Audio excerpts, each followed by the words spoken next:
Is me se Réamonn ó Ciaráin príomh nach Gael, agus thar ceann Gael bhhailm gach bannacht a dhí orsa George Morrison, agus muid ag cumarú 100 bliain ó tharla na heachtarí a léirí tú I do scanan clúteach saoirse, agus leoga tá beagnach 100 bliain slánithe agad féin.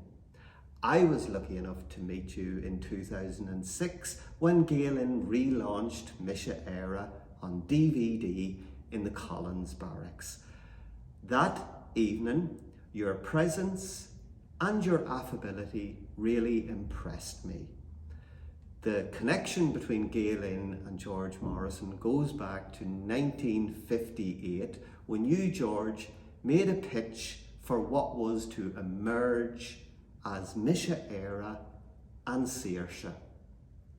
So as Gael approaches our own 70th celebration, bhhailm thar ceann Gael gach bannacht a dhí orsa George, agus buchas a ggóil leat as a bhfuil deanta agat dúin mar Gael agus don náisiún gur maigad.